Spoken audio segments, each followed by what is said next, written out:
అస్సలాము అలైకుం వరహమతుల్లాహి వబర్కాతుహు. మీ అందరిపై దైవ శాంతి శుభాలు కురియుగాక.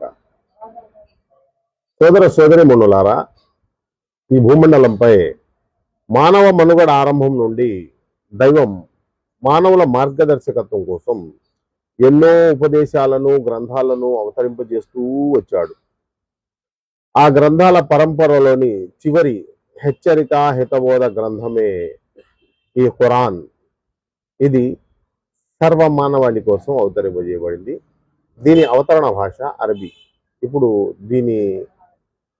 దీనిని మన తెలుగు అనువాదంలో ఉంచుతున్నాను. 18వ అధ్యాయం అల్ కహఫ్. ఇందులో 110 వాక్యాలు ఉన్నాయి. ఇది మక్కా నగరంలో అవతరించింది.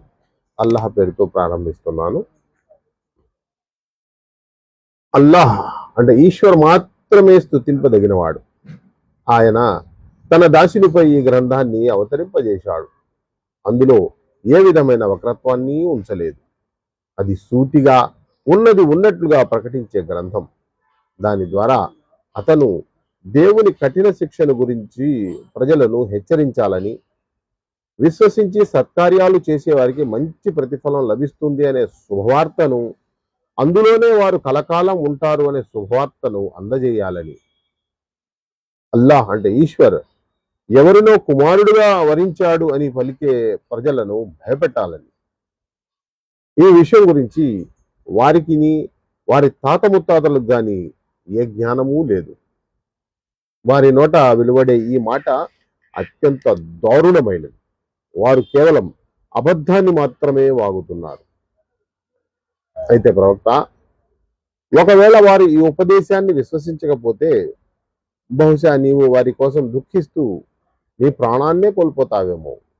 నిజానికి ప్రజలలో మంచి పనులు చేసే వారెవరో పరీక్షించాలని భూమిపై ఉన్న వస్తు సామాగ్రి అంతటినీ మేము భూమిని అలంకారముగా చేశాము.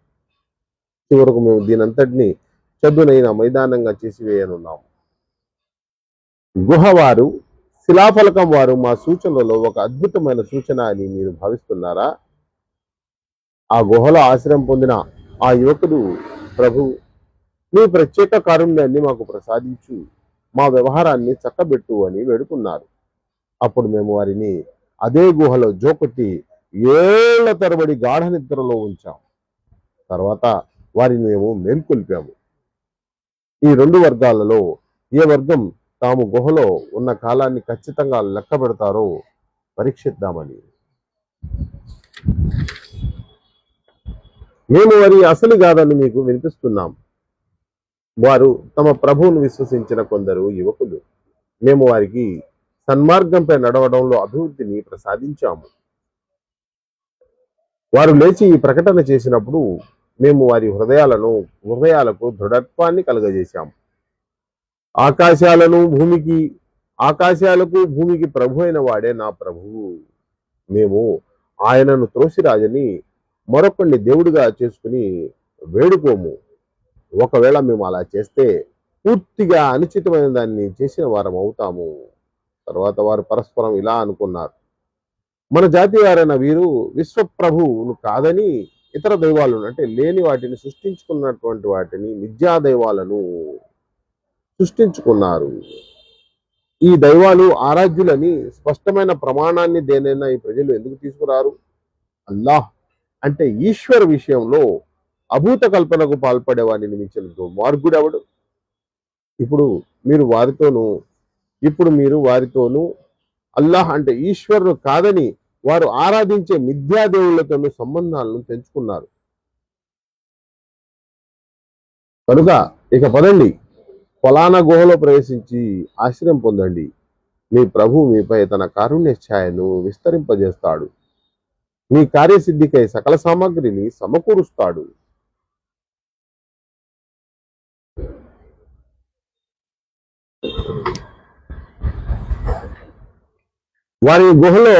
వారిని నీవు గుహలో చూసినప్పుడు సూర్యుడు ఉదయించేటప్పుడు వారి గుహను తాకకుండా కుడి పక్కగా పోయినట్లుగా, అస్తమించేటప్పుడు వారికి దూరంగా ఎడమ పక్కకు దిగిపోతున్నట్లుగా నీకు గోచరిస్తుంది. వారేమో గుహ లోపల ఒక సువిశాలమైన స్థలంలో పడి ఉన్నారు. ఇది అల్లాహ్ అంటే ఈశ్వర సూచనలలో ఒక సూచన.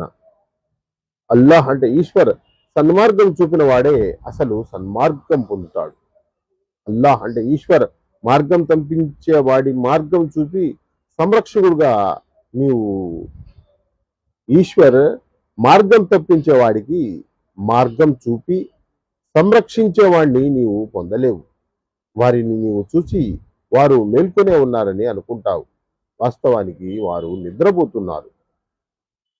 మేము వారిని కుడి పక్కకు ఎడమ పక్కకు దొల్లిపోకుండా దొర్లేలా మరలిపో వారిని మేము కుడి పక్కకు ఎడమ పక్కకు దొర్లేలా మరలి పడుకునేలా చేసేవారం.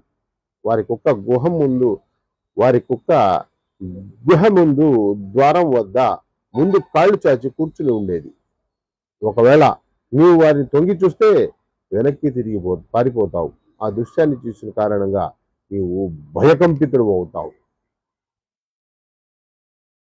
మేము ఇదే అత్యంత మహిమ ద్వారా వారిని మేల్కొల్పి కూర్చోబెట్టాము. వారు పరస్పరం ప్రశ్నించుకోవాలని.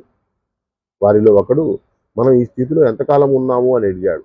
మిగతా వారు బహుశా ఒక రోజంతనో లేక దానికంటే కొంచెం తక్కువగానే ఉండి ఉంటాము అని అన్నారు. మళ్ళీ ఇలా అన్నారు వారంతా, అల్లాహ్ అంటే ఈశ్వరికే బాగా తెలుసు మనం ఈ స్థితిలో ఎంతకాలం గడిపాము. సరే, ఇక ఈ వెండి నాణ్యాన్ని ఇచ్చి మనలో ఎవరినైనా నగరానికి పంపుదాం. అతడు మంచి భోజనం ఎక్కడ దొరుకుతుందో కనుక్కుని తినడానికి ఏదైనా తీసుకుని వస్తాడు. అతడు కాస్త తెలివిగా వ్యవహరించాలి. మనం ఇక్కడున్నామని ఎవరికైనా తెలిసే విధంగా అతడు ప్రవర్తించకూడదు.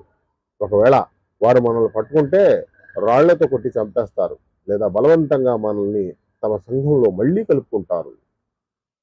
అలా జరిగితే మనం ఎన్నటికీ సాఫల్యం పొందలేము. ఈ విధంగా మేము నగరవాసులకు వారి ఉనికిని గురించి తెలియజేశాం. అల్లాహ్ అంటే ఈశ్వర్ చేసిన వాగ్దానం సత్యమైనదని, ప్రళయం సమయం నిస్సందేహంగా వచ్చి తీరుతుందని ప్రజలు తెలుసుకోవాలని. అప్పుడు వారు అసలు ఆలోచించవలసినది పై విషయం గురించి. కానీ ప్రజలు వారి అంటే గుహవాసులతో ఎలా వ్యవహరించాలి అనే విషయం గురించి పరస్పరం బాదులుకున్నాడు. కొందరు వారి మీద ఒక గోడ కట్టండి, వారి ప్రభుకే వారి వ్యవహారం గురించి బాగా తెలుసు అని అన్నాడు. కానీ ఈ వ్యవహారంలో పై చేయి ఉన్నవారు మేము వారి మీద ఒక ఆరాధన మందిరాన్ని నిర్మిస్తాము అని అన్నారు.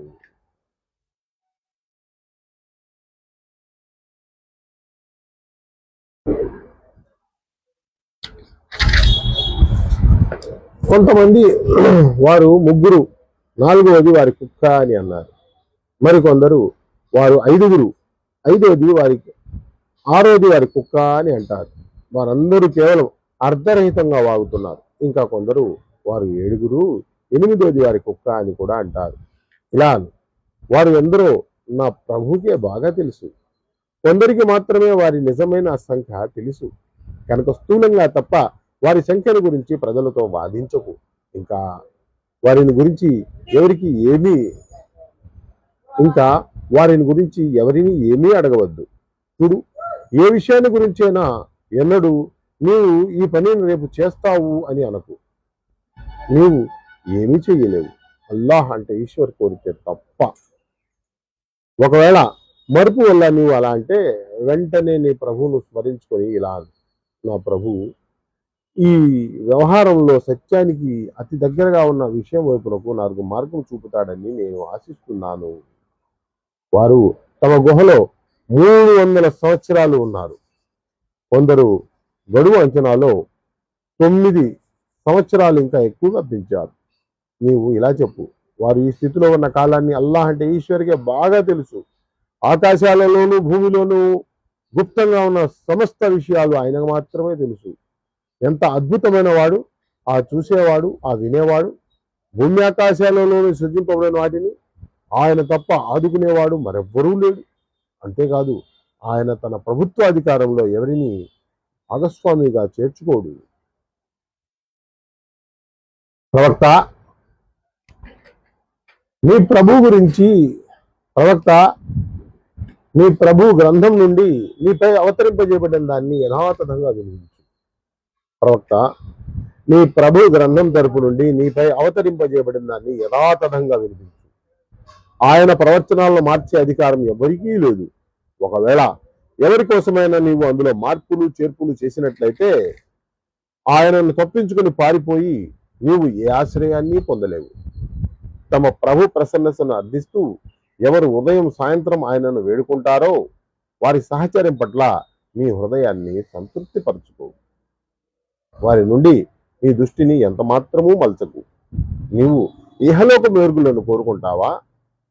ఎవరి మనస్సును మేము మా ధ్యానం పట్ల శ్రద్ధ లేకుండా చేశామో, ఎవడు తన మనోవాంఛలకు అనుగుణంగా వర్తిస్తాడో, ఎవడి పనితీరు అతివాదంపై ఆధారపడి ఉంటుందో అటువంటి వ్యక్తి పట్ల విధేయత చూపకు.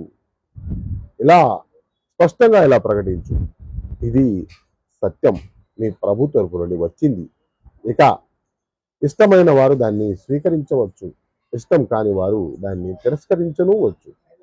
మేము సత్యాన్ని తిరస్కరించే దుర్మార్గుల కొరకు ఒక అగ్నిని సిద్ధపరిచి ఉంచాం.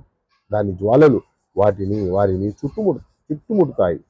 అక్కడ వారు గనక మంచినీళ్లు అడిగితే నూనె మడ్డి లాంటి నీటితో వారిని సత్కరించడం జరుగుతుంది. వారి ముఖాలను మాడిస్తుంది. అది ఎంత జుగుప్సాకరమైన పానీయం, అది ఎంత నికృష్టమైన నివాస స్థలం. ఇక విశ్వసించి సత్కార్యాలు చేసే వారి విషయం మేము నిశ్చయంగా వారి ప్రతిఫలాన్ని వృధా చేయము. వారికే నిత్య హరితవనాలు ఉన్నాయి, వాటి క్రింద కాలువలు ప్రవహిస్తూ ఉంటాయి. అక్కడ వారు బంగారు కంకణాలను ధరిస్తారు, ఆకుపచ్చని సన్నని జలతారు పట్టు వస్త్రాలను ధరిస్తారు. ఎత్తైన ఆసనాలపై దిండ్లకు ఆనుకుని ఆసీనులై ఉంటారు. అది ఎంత శ్రేష్టమైన ప్రతిఫలం, అది ఎంత మహోన్నతమైన నివాస స్థలం. ప్రవక్త, వారి ముందు ఒక ఉపమానాన్ని పేర్కో. 2 వ్యక్తులు ఉండేవారు. వారిలో ఒకరికి మేము 2 ద్రాక్ష తోటలు ఇచ్చాం. వాటి చుట్టూ ఖర్జూరపు చెట్ల కంచెను పెంచాం. ఇంకా వాటి మధ్య సేద్యపు భూమిని ఉంచాం. ఆ 2 తోటలు పుష్కలంగా పండాయి. పండటంలో అవి ఏమాత్రమూ కొరత చేయలేదు. ఆ తోటల మధ్య ఒక కాలువను ప్రవహింపజేశాం. యజమానికి మంచి లాభాలు వచ్చాయి. ఇదంతా పొంది కూడా అతడు ఒకనాడు తన పొరుగు మిత్రులతో మాట్లాడుతూ ఇలా అన్నాడు, నేను నీకంటే ఎక్కువ ధనం కలవాణ్ణి, ఎక్కువ బలవంతులైన జనం కలవాణ్ణి అని. తర్వాత అతను తన స్వర్గంలో అంటే తన తోటలో ప్రవేశించాడు.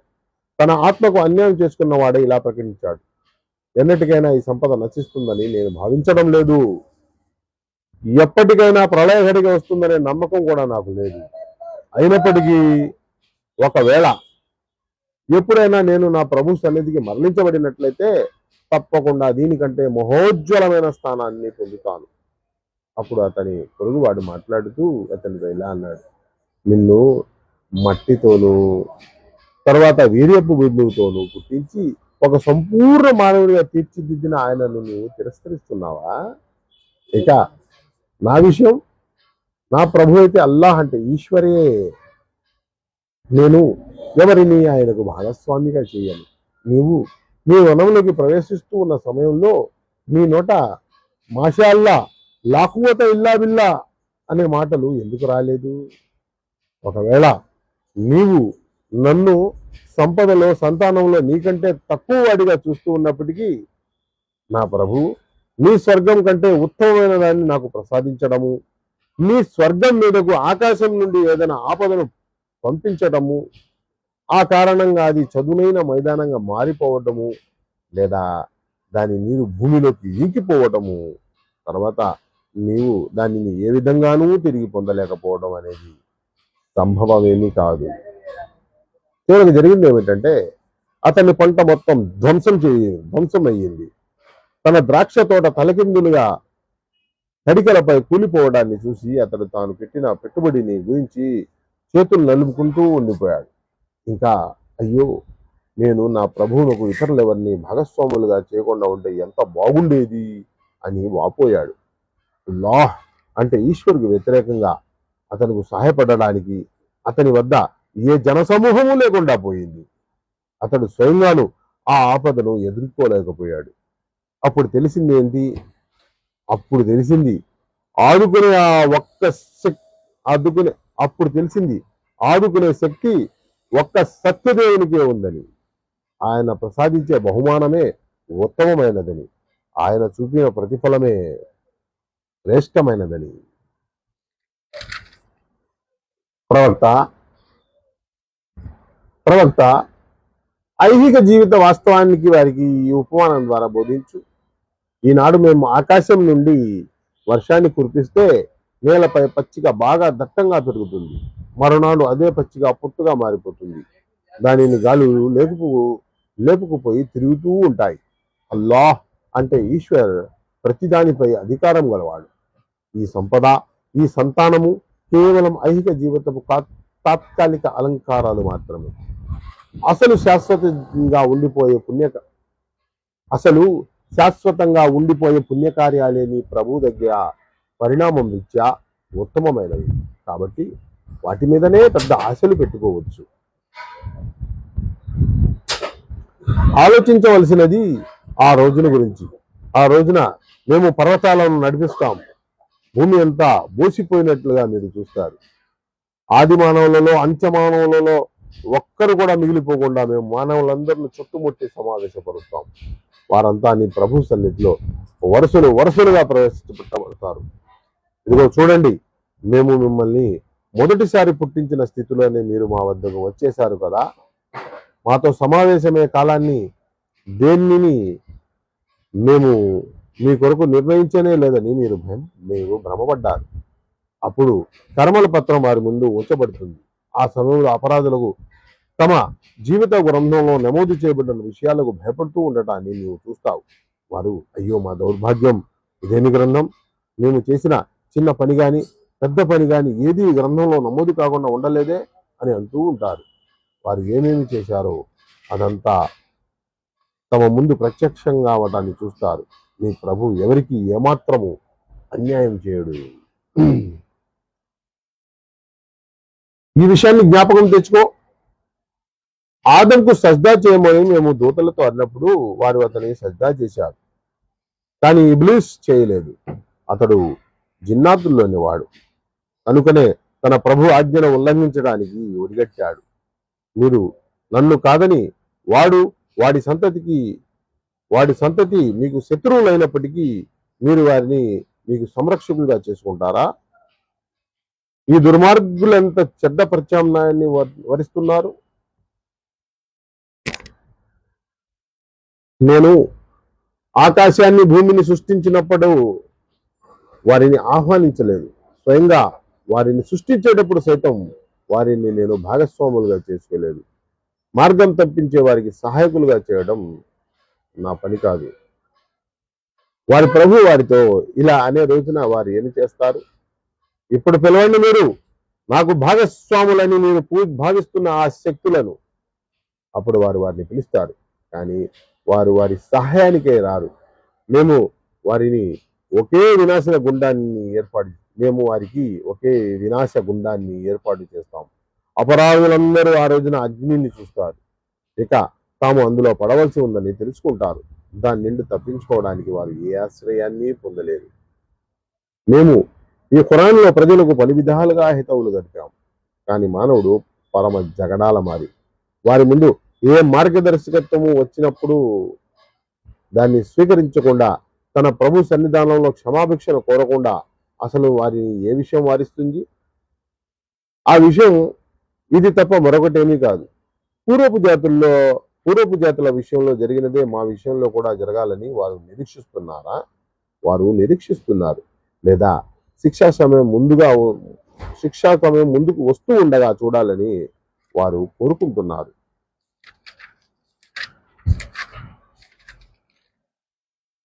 మేము ప్రవక్తలకు శుభవార్తను అందజేసేందుకు, హెచ్చరికలు చేసేందుకు తప్ప మరే ఉద్దేశంతోనూ పంపలేదు. కానీ అవిశ్వాసులు అసత్యవాదపు ఆయుధాలతో సత్యాన్ని ఖండించడానికి ప్రయత్నం చేస్తారు. వారు నా వాక్యాలను ప్రవక్తలకు శుభవార్తలు అందజేసేందుకు, హెచ్చరికలు చేసేందుకు తప్ప మరే ఉద్దేశంతోనూ పంపలేదు. కానీ అవిశ్వాసులు అసత్యవాదపు ఆయుధాలతో సత్యాన్ని ఖండించడానికి ప్రయత్నం చేస్తారు. వారు నా వాక్యాలను, వారికి చేయబడిన హెచ్చరికలను హాస్యంగా తీసుకుంటున్నారు. ఇక తన ప్రభు వాక్యాలను అతనికి వినిపించి హితోపదేశం చేయగా వాటికి విముఖుడై తనకు తానే చేతులారా చేసుకున్న దాని యొక్క దుష్పరిణామాన్ని మర్చిపోయే వ్యక్తి కంటే దుర్మార్గుడెవడు? ఈ వైఖరి అవలంబించిన వారి హృదయాలకు మేము గలేబులు తొలిగాము. అవి వారిని ఖురానును అర్థం చేసుకోనివ్వవు. వారి చెవులలో మేము చెవులు కలిగించేశాము. నీవు వారిని సన్మార్గం వైపులకు ఎంత పిలిచినా వారు ఈ స్థితిలో ఎన్నటికీ సన్మార్గాన్ని పొందరు. నీ ప్రభువు ఎంతో మన్నించేవాడు, కరుణించేవాడు. వారి చేష్టలకు ఆయన పట్టుకోదలిస్తే తొందరగానే శిక్షను పంపి ఉండేవాడు. కానీ వారి కోసం ఒక సమయం నిర్ణయించబడి ఉంది. దాని నుండి తప్పించుకొని పారిపోయే ఏ మార్గాన్ని వారు పొందలేరు. శిక్షకు గురి అయ్యే ఈ పట్టణాలు మీ ఎదుట ఉన్నాయి. వారు దుర్మార్గం చేయగా మేము వారిని నాశనం చేశాం. వారిలోని ప్రతి ఒక్కరికి మేము సమయం నిర్ణయం చేసి ఉంచాం. మూసాకు సంబంధించిన గాథను వారికి వినిపించు. అప్పుడు మూసా తన సేవకునితో ఇలా అన్నాడు: 2 సముద్రాల సంగమ స్థలానికి చేరనంత వరకు నేను నా ప్రయాణాన్ని ఆపను, లేకపోతే సుదీర్ఘకాలం నడుస్తూనే ఉంటాను. తర్వాత వారు సంగమ ప్రదేశానికి చేరినప్పుడు తమ చేప విషయంలో అశ్రద్ధ వహించారు. అది నదిలోకి సొరంగం గుండా పోయినట్లు దూసుకుని పోయింది. ముందుకు పోయిన తర్వాత మూసా తన సేవకునితో ఇలా అన్నాడు: మా ఉదయపు ఆహారం తీసుకురా. ఈనాటి ప్రయాణంలో మేము బాగా అలసిపోయాము. సేవకుడు ఇలా అన్నాడు: చూశారా ఏమైందో? మనం ఆ రాయి వద్ద విశ్రాంతికై ఆగి ఉన్న సమయంలో నాకు చేప విషయమే జ్ఞాపకం లేకుండా పోయింది. శైతాన్ నన్ను ఎమరపాటుకు గురి చేశాడు. నేను దాని ప్రస్తావనను మీతో చేయడం మర్చిపోయాను. చేప విచిత్రమైన రీతిలో బయటకు నదిలోకి వెళ్ళిపోయింది. మూసా, మనం అన్వేషిస్తూ వచ్చినది దీని కొరకే కదా అని అన్నాడు. కనుక వారు ఉభయులు తమ అడుగుజాలలో వెనక్కి వెళ్ళారు.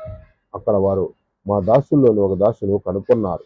మేము అతనికి మా కారుణ్యాన్ని ప్రసాదించాం, మా తరఫు నుండి ఒక ప్రత్యేక జ్ఞానాన్ని ప్రసాదించాం. మూసా అతనితో ఇలా అన్నాడు: మీరు నేర్చుకున్న వివేకాన్ని మీరు నాకు కూడా బోధించేందుకు నేను మీ వెంట ఉండవచ్చా? అతను ఇలా అన్నాడు: మీరు నా విషయంలో సహనంతో వ్యవహరించలేరు.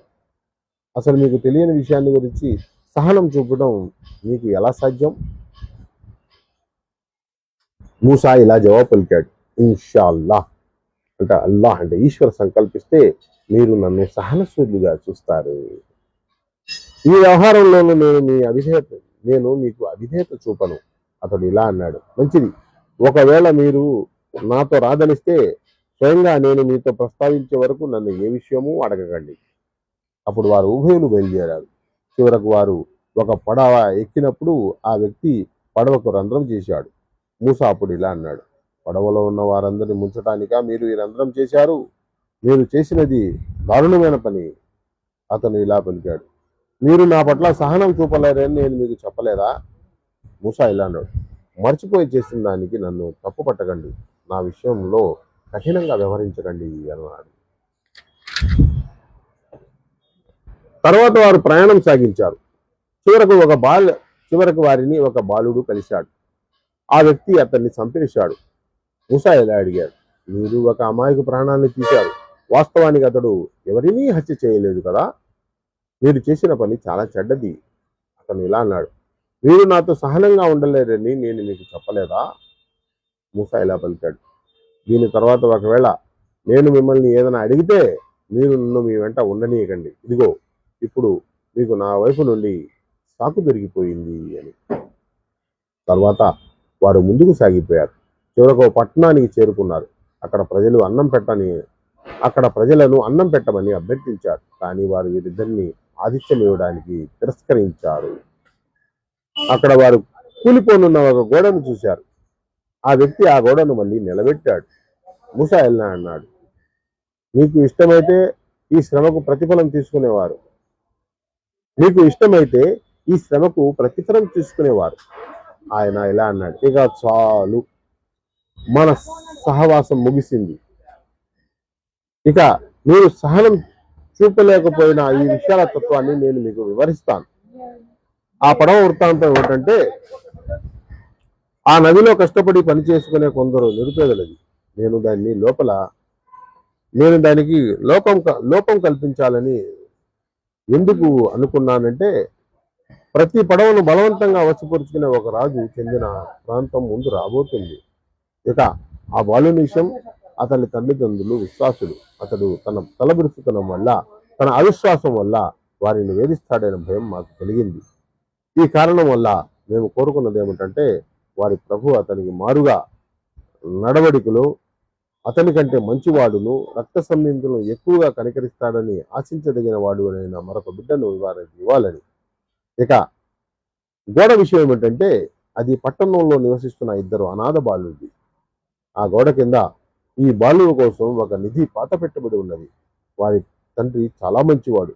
అందుకని ఆ ఇద్దరు బాలురు యుక్త వయస్కులై పిమ్మట తమ నిధిని తాము తీసుకోవాలని నీ ప్రభు సంకల్పించాడు.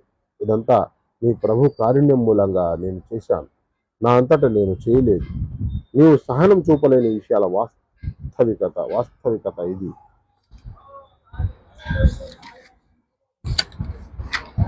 ప్రవక్త, ఈ ప్రజలు జుల్కర్నైన్ గురించి అడుగుతున్నారు. వారితో నేను అతని గురించి మీకు కొంచెం వినిపిస్తాను అని అన్నాను. మేము అతనికి ధనిలో అధికారాన్ని ప్రసాదించాము, అతనికి అన్ని రకాల సాధనాలను, వనరులను ఇచ్చాము.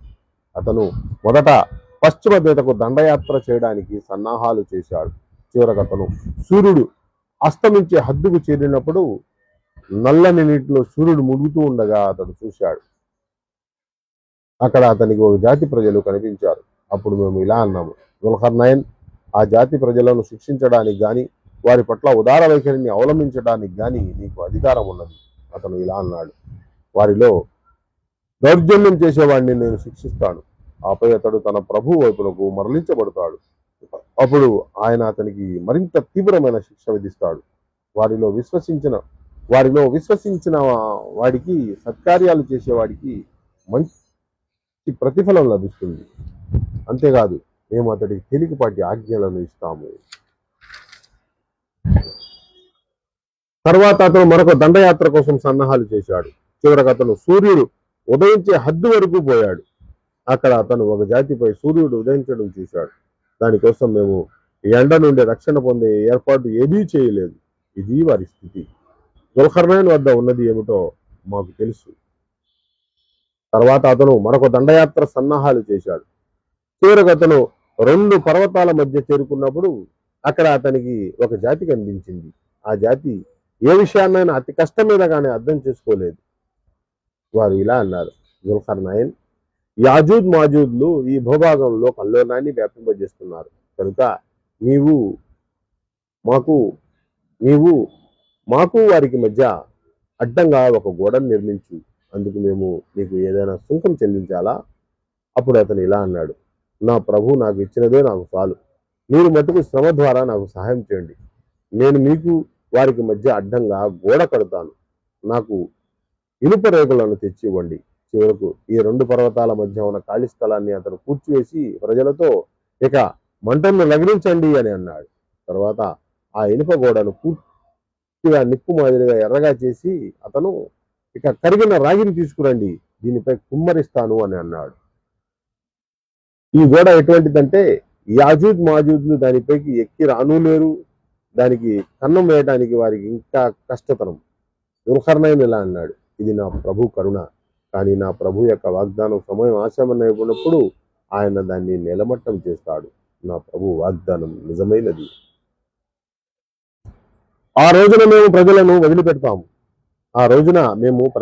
వదిలిపెడతాం. వారు సముద్రపు అలల మాదిరిగా ఒకరితో ఒకరు అల్లకల్లోలంగా కలిసిపోతారు. బాకా ఊదబడుతుంది.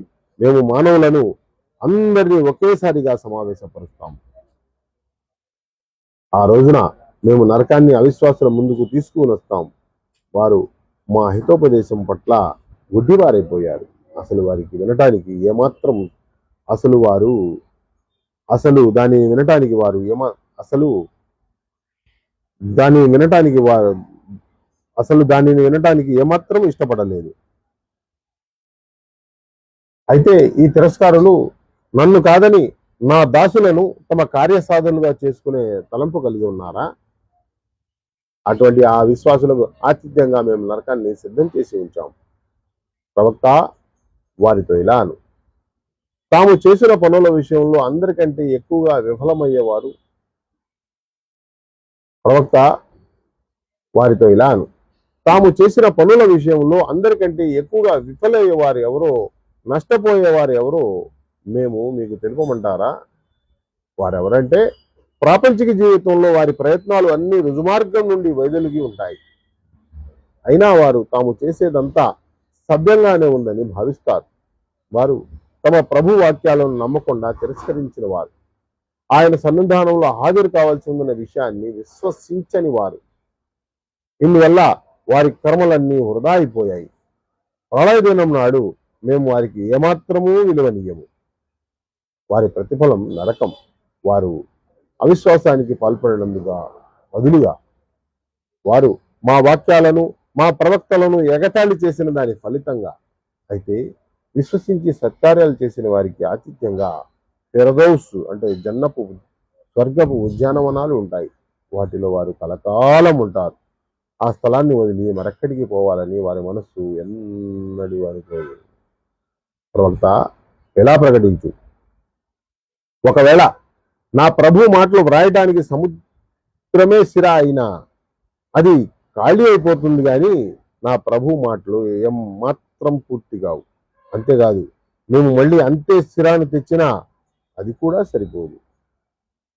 ప్రవక్త ఇలా ప్రకటించు, ఒకవేళ నా ప్రభు మాటలు వ్రాయటానికి సముద్ర జలమే సిర అయినా అది ఖాళీ అయిపోతుంది, కానీ నా ప్రభు మాటలు మాత్రం పూర్తి కావు. అంతేకాదు, మేము మళ్ళీ ఇంతే సిరాను తెచ్చినా అది కూడా సరిపోదు. ప్రవక్త ఇలా చెప్పు, నేను కేవలం ఒక మానవుణ్ణి, నీలాంటి వాణ్ణి. నాకు వహీ అంటే వాణి ద్వారా ఇలా తెలుపబడింది, నీ దైవం కేవలం ఒకే ఒక దైవం. కనుక తన ప్రభువును కలుసుకోవాలని ఆశించేవాడు సత్కార్యాలు చెయ్యాలి. ఆరాధనలలో ప్రభుతో పాటు మరెవరిని చేర్చకూడదు. ఇవాళ ఇంతటితో ముగిస్తూ ఈ ముగింపులపై సకల స్తోత్రములని ఆ సర్వలోకాలకు పురుగు అయిన అల్లాహ్ అంటే ఈశ్వర సర్వసృష్టికర్తకు అర్పిస్తున్నాను. సుబ్హాన రబ్బిక రబ్బిల్ ఇజ్జతి అమ్మా యష్రికూన్ వస్సలామున్ అలల్ ముర్సలీన్ వల్హమ్దులిల్లాహి రబ్బిల్ ఆలమీన్.